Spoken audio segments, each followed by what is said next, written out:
Hello दोस्तों, good morning, नमः संस्कृताय। आप सभी का यमएस क्लासेस 1 में स्वागत है।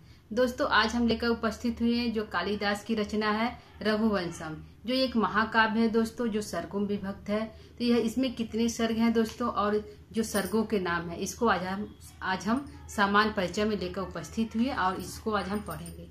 ठीक है दोस्तों, तो आइए इसको हम देखते हैं। और सर्गों में दोस्तों किस सर्ग में सबसे ज्यादा श्लोक है और किस में कम है, इसको भी देखेंगे।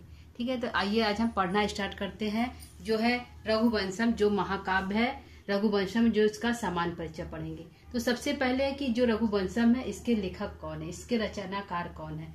तो रघुवंशम की रचना जो है कालिदास ने की है। कालिदास के कुल कितने महाकाव्य है, तो 2 महाकाव्य। पहला है एक है कुमार संभवम और दूसरा है रघुवंशम।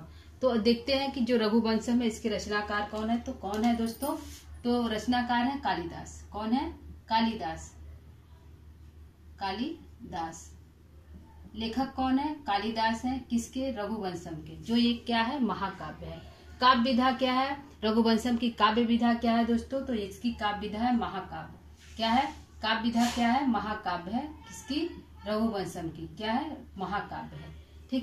ठीक है, क्योंकि जो महाकाव्य है रघुवंशम की रचना महाकाव्य है और रचनाकार कौन है, कालिदास है। तीसरा देखते हैं कि इसका जो रचनाकार समय, जो रघुवंशम किस समय में लिखा गया, तो वह समय क्या था दोस्तों, तो ईसा पूर्व प्रथम शताब्दी था। क्या था, ईसा पूर्व प्रथम शताब्दी,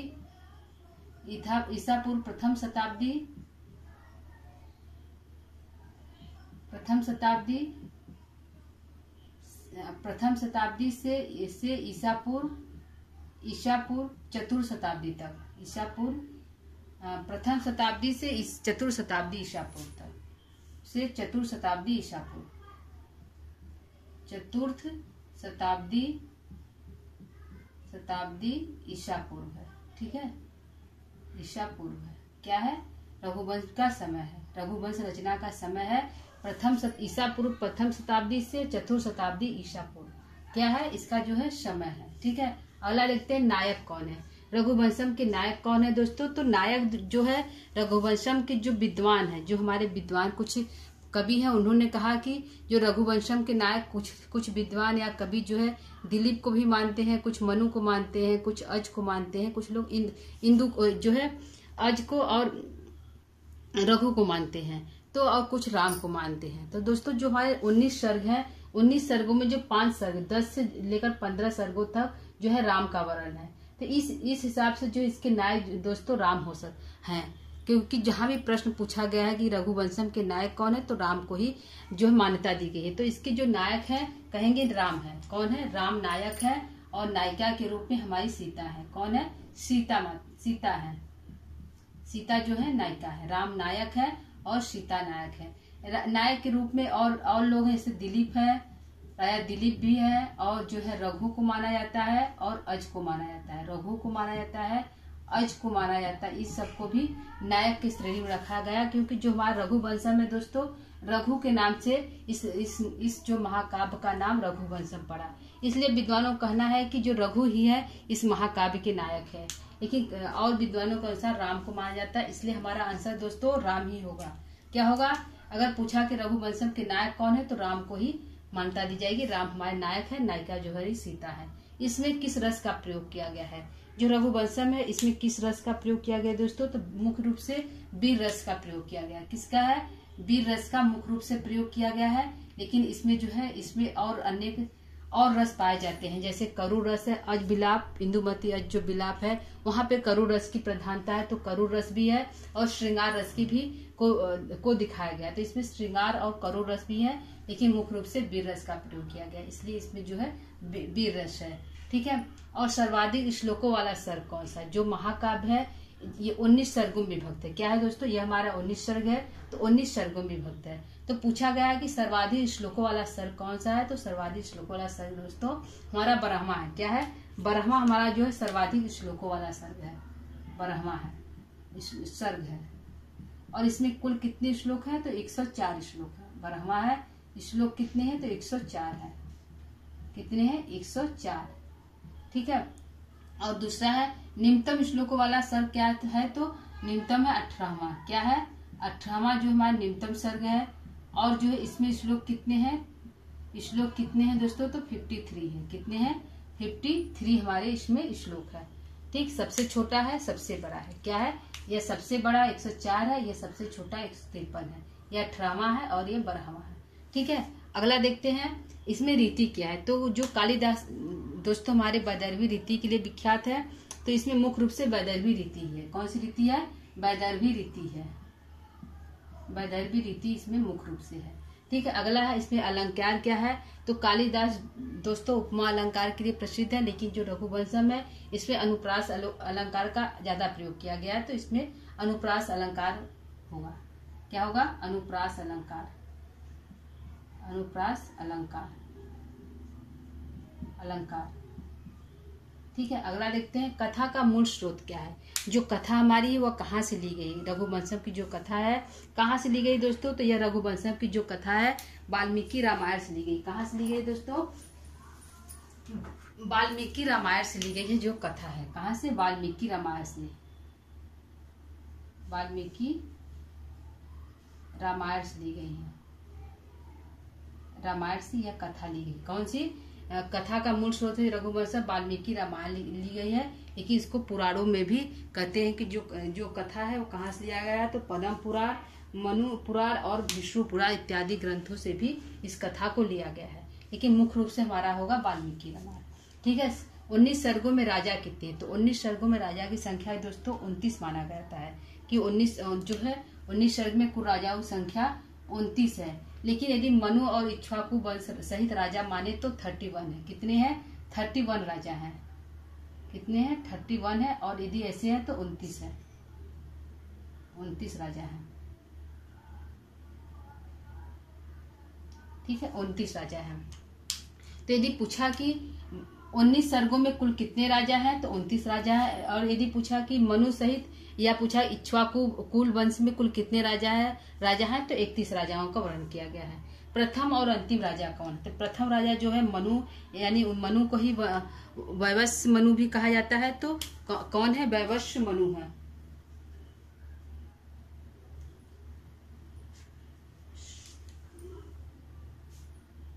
प्रथम कौन है? प्रथम कौन है? वैवस्व मनु। और अंतिम कौन है? अग्निवर। प्रथम ये है और दूसरा कौन है? अग्निवर। अग्निवर जो द्वितीय। प्रथम वैवस्वत है, इनको मनु भी कहा जाता है।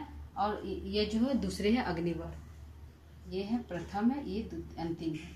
ठीक है, प्रथम और अंतिम। प्रथम है वैवस्वत मनु और अंतिम है अग्निवर। ठीक है, यह दोस्तों समान परिचय। इसको देखते हैं। कालिदास रघुवंशम की रचना कालिदास है।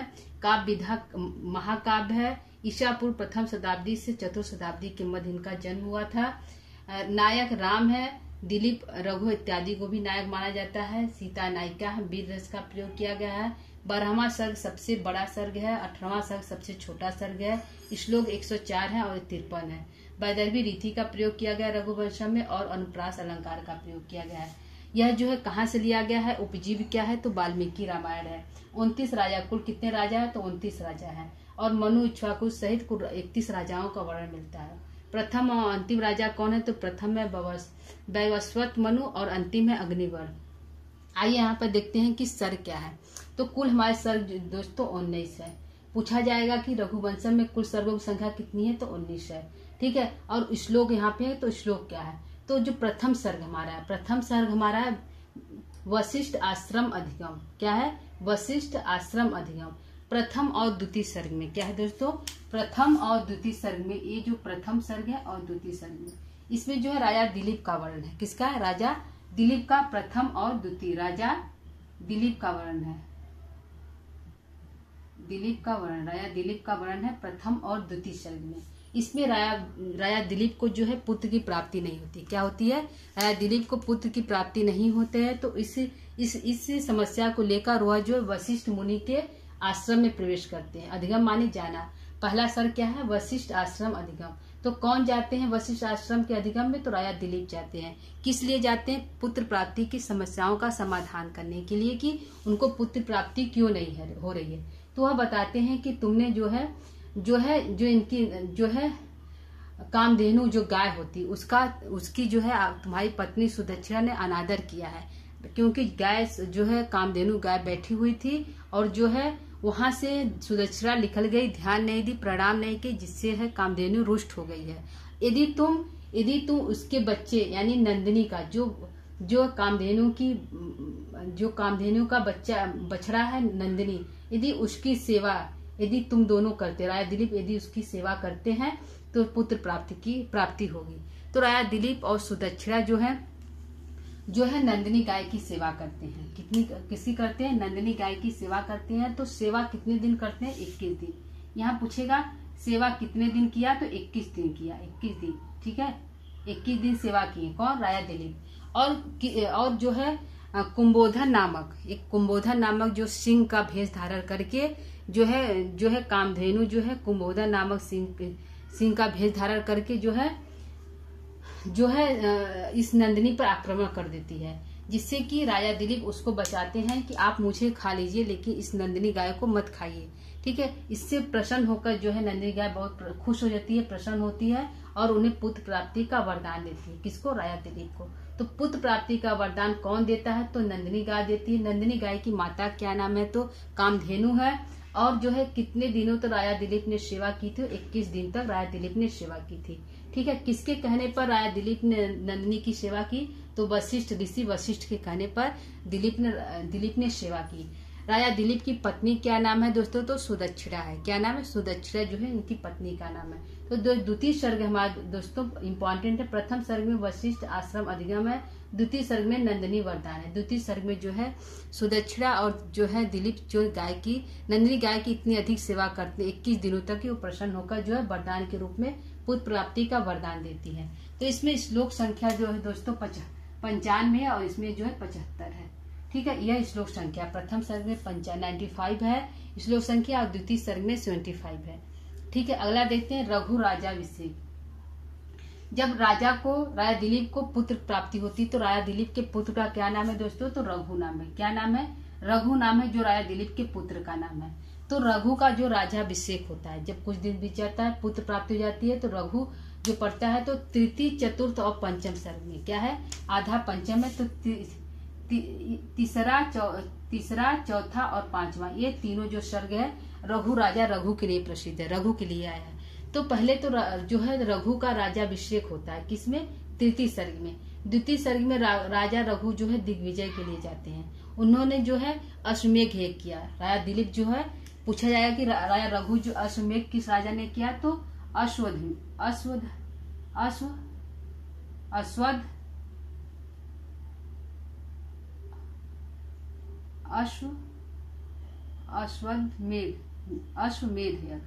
अश्वमेध यज्ञ। ठीक है, कौन किया? तो रघु किए। अश्वमेध यज्ञ कौन किया? तो रघु किए। इन्होंने विजय प्राप्त किया।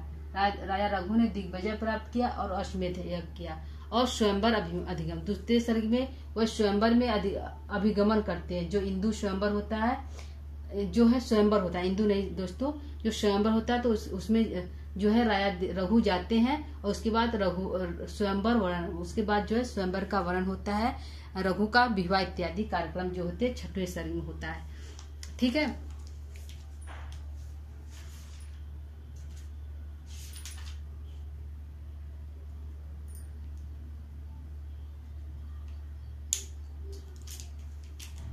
और पंचम सर्ग में जो दोस्तों जो है पंचम सर्ग में इसमें यहाँ पे जो है स्वयंवर अधिगम होता है। तो दिग्विजय विश्वजीत यज्ञ करते हैं। कौन सा यज्ञ करते हैं? विश्वजीत यज्ञ भी रघु करते हैं। एक यज्ञ करते हैं अश्वमेध यज्ञ और एक दूसरा यज्ञ करते हैं विश्वजीत यज्ञ, जिसमें वो विश्व को जीतकर वापस आते हैं, फिर यहाँ पे स्वयंवर में प्रवेश करते हैं। ठीक है, फिर स्वयंवर वर्ण होता है। फिर उसके बाद जो है आधा इसमें जो है इसके बाद जो है 6वें में ही आज का राजाभिषेक होता है, जो है 6वें आधे सर्ग तक जो है दोस्तों आज का रघु का वर्ण है, फिर आधे में जो है आज का वर्ण है।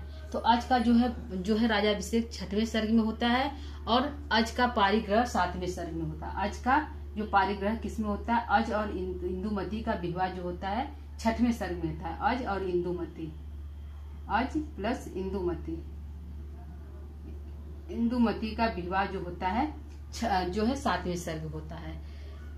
8वें सर्ग में दोस्तों यहाँ पे जो है जो नारद मुनि के वीणा से एक माला टूट कर गिर जाती है, जिससे कि इंदुमती की मृत्यु हो जाती है। इंदुमती जो है यह जो है इंदुमती का मृत्यु हो जाती है, जिससे कि आज जो है बहुत अधिक विलाप करते हैं। क्या करते हैं? बहुत अधिक विलाप करते हैं इंदुमती की मृत्यु पर। वह बहुत अधिक शोक में रहते हैं, लेकिन वशिष्ठ आदि मुनि के समझाने पर वह कुछ रहते हैं, लेकिन 8 या 7 साल तक जीवित रहते हैं। किसी तरह वह दशरथ जो उनके पुत्र होते हैं, अज के पुत्र कौन है दोस्तों? तो दशरथ है। दिलीप के पुत्र रघु हैं, रघु के पुत्र अज है, अज के पुत्र दशरथ है। तो दशरथ का जन्म हुआ रहता है, तो उसका पालन पोषण करते हैं। फिर उनको जो राजा बनाकर जो है इनकी मृत्यु हो जाती है कुछ दिनों के बाद अज की। फिर जो है राजा जो है दशरथ का वर्णन जो है 9वें सर्ग में है। राजा दशरथ का वर्णन जो है 9वें सर्ग में है। जो राजा दशरथ जो है एक मृगया का पीछा करते हुए शब्द भेदी बाढ़ चलाते हैं। कौन सा बाढ़? शब्द भेदी बाढ़ चलाते हैं। शब्दों के माध्यम से मृगया जो है जल पी रही थी नदी में। वह सोचते हैं कि कोई मृगया, वो मृग का पीछा करते हुए जाते हैं। तो जो श्रवण कुमार थे, जो अपने माता पिता को संगम जो तीर्थ के लिए जा रहे थे, तो वो पानी पी रहे थे। तो उन्हें लगा कि मृग जो है पानी पीने नदी में गई है, तो वह शब्द वेदी बाढ़ को चलाते हैं, जिससे कि जाकर श्रवण कुमार को लग जाता है और उनकी मृत्यु हो जाती है। उसी समय जो है श्रवण के माता पिता जो है दशरथ को जो है श्राप दे देते हैं कि तुम्हारा ही मृत्यु जो है पुत्र विलाप में होगा, पुत्र के विलाप में ही तुम भी मृत्यु को प्राप्त करोगे। तो यहाँ पे जो मृगया का दशरथ को श्राप, दशरथ है और दशरथ को श्राप है, दशरथ को श्राप मिला है। ठीक है, किसके द्वारा? श्रवण कुमार के माता पिता के द्वारा। ठीक है, उसके बाद जो है 10वें में राम का जो है दशरथ जो है पुत्रेष्टि जो है यज्ञ करते हैं। ठीक है दोस्तों, पुत्र की प्राप्ति के लिए यज्ञ करते हैं 11वें सर्ग में। किसमें जो है 11वें सर्ग में जो पुत्र की प्राप्ति के लिए यज्ञ करते हैं।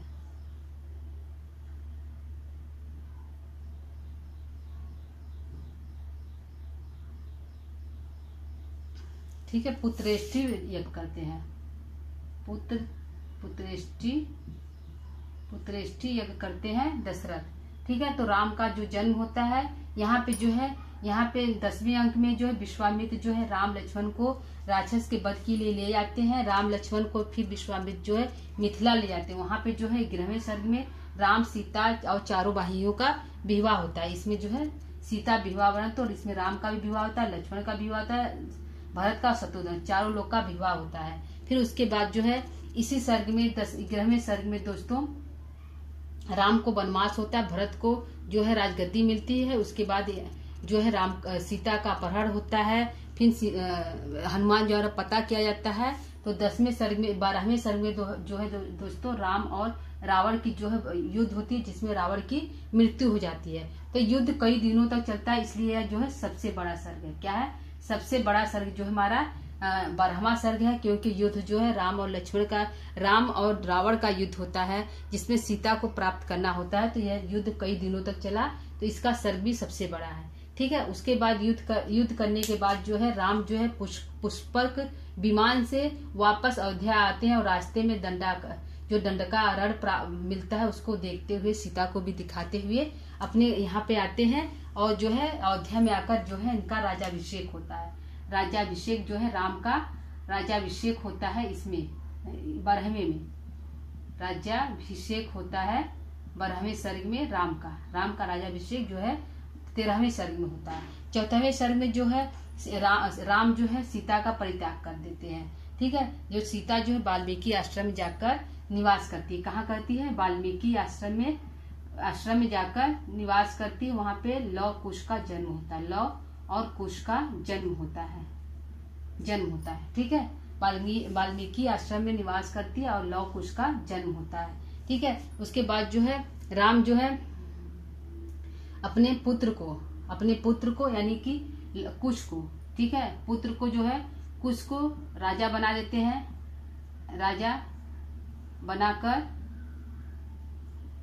जो है श्री राम जो है कुश को राजा बनाकर स्वयं जो है स्वर्गलोक चले जाते हैं, यानी मृत्यु को प्राप्त हो जाते हैं, प्राण त्याग देते हैं। उसके बाद जो है उनका जो है कुश का जो विवाह होता है कुमुदिनी, कुमुदती जो है नाग कन्या होती है। क्या होती है? यह जो है कुमुदी क्या है? नाग कन्या है, नाग कन्या है, उससे विवाह होता है कुश का। ठीक है, कुश का नाग कन्या प्लस नाग कन्या और कुश का विवाह होता है। ठीक है, विवाह होता है नाग कन्या यानी कुमुदती का विवाह होता है कुश से। कुश का पुत्र है अतिथि, अतिथि का जन्म होता है। कुश का पुत्र अतिथि है। ठीक है, कुश का पुत्र है अतिथि, इसका जन्म होता है। कुश का पुत्र जो अतिथि उसका जन्म होता है। उसके बाद जो है इसमें जो है इसमें कई राजाओं का 15-16 राजाओं का वंशानुक्रम जो है एक साथ वर्णन किया गया है, जो कालिदास ने जो है अलग से वर्णन न करके अतिथि वर्णन के बाद जो कुश के पुत्र उनका वर्णन किए हैं। उसके बाद जो इसमें कई राजाओं का वर्णन किया गया है। किस राजा? कई राजाओं को दोस्तों इसमें वर्णन किया गया है, जिसमें अंतिम राजा सुदर्शन थे। जो है इसमें जो अंतिम राजा कौन थे? सुदर्शन थे। अंतिम राजा सुदर्शन के पुत्र, राजा सुदर्शन के पुत्र कौन है? अग्निवर है। जो है इनके पुत्र जो अग्निवर है, अग्निवर जो है सुदर्शन के पुत्र हैं। ठीक है, अग्निवर जो है सुदर्शन के पुत्र हैं। अग्निवर जो था बहुत विलासी था, वह राजपाट नहीं करता था। वह जो यदि जो है जनता को दर्शन देना होता है तो झरोखों में बैठकर अपने पैरों को दिखाकर दर्शन देता था, जिससे कि यहीं पर जो है राम का जो वंश है समाप्त हो जाता है। इसके बाद कालिदास ने राम के वंश को समाप्त कर दिया है अग्निवर के। यह जो विलासी राजा था, क्या था? विलासी राजा था, विलासी राजा था। ठीक है, यह जो है 19वां सर्ग है। और जो 18वां सर्ग जो दोस्तों छोटा है, इसमें जो है कालिदास ने छोटे राजाओं का सिर्फ नाम का वर्णन किया है और कुछ भागों का, और विस्तार से इनका वर्णन नहीं किया, इसलिए जो यह सर्ग जो है सबसे छोटा हो गया। ठीक है दोस्तों, तो यह जो था दोस्तों हमारा जो है सामान्य परिचय था। यहाँ सर्गों का कुछ जो है महत्वपूर्ण जो है बातों को बताया गया है दोस्तों। तो यहाँ पे जो इम्पोर्टेंट हमारा है कि 12वां सर्ग, इसको देख लीजिएगा। राम और सीता का विवाह कौन सर्ग में? 11वां सर्ग में है। ठीक है, और अज विलाप जो इम्पोर्टेंट होता है, वेरी इम्पोर्टेंट हमारा है अज विलाप। अज विलाप जो होता है सबसे इम्पोर्टेंट कौन सर्ग है? तो 8वां सर्ग है। कौन सर्ग है दोस्तों? 8वां सर्ग जो है हमारा जो है अज विलाप है। तो यह जो इम्पोर्टेंट है सर्गों को याद करने के लिए। और 14वें सर्ग में जो है सीता का परित्याग होता है, जो है 14वें सर्ग में। 11वें सर्ग में सीता राम का विवाह होता है। 12वां सर्ग जो है रावण वध होता है। और 14वां सर्ग है सीता परित्याग। एक बार सर्गों को हम फिर रिपीट करते हैं दोस्तों। पहला सर्ग है जो दोस्तों वशिष्ठ आश्रम अधिगम, दूसरा है नंदिनी का वरदान, तीसरा है रघु राजाभिषेक, चौथा है रघु दिग्विजयी, 5वां स्वयंवर अभिगमन, 6वां स्वयंवर वर्णन, 7वां अज पारिग्रह और 8वां अज विलाप। तो अज विलाप को दोस्तों देख लीजिएगा। अज विलाप किस सर्ग में? तो 8वें सर्ग में। ठीक है, 9वां है मृगया वर्णन, 10वां है राम अवतार, 11वां है सीता विवाह वर्णन, रावण वध 12वां है सबसे बड़ा सर्ग है। और दंड का प्रत्यागमन जो है 13वां है। 14वां जो है सीता का परित्याग होता है। 15वां है श्री राम जो है स्वर्ग को चले जाते हैं। कुमुदती जो है कुश की पत्नी रहती है, और कुश और कुमुदती का विवाह होता है। जो कुमुदती जो है नाग कन्या थी। और अदिति जो है कुश का पुत्र है।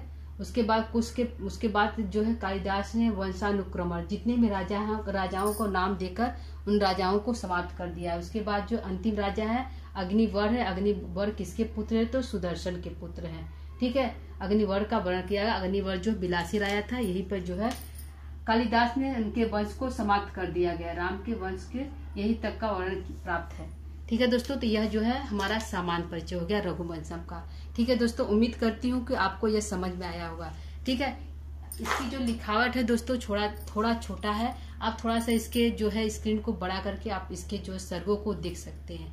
ठीक है, तो आज का जो हमारा जो है तरीका पढ़ाने का है, यदि आपको समझ में आ रहा है तो आप कमेंट के माध्यम से हमको सुझाव दे सकते हैं, बता सकते हैं। ठीक है दोस्तों, तो आज के लिए इतना ही। कल की क्लास में हम कुछ नया लेकर उपस्थित होंगे। तब तक के लिए दोस्तों नमः संस्कृता।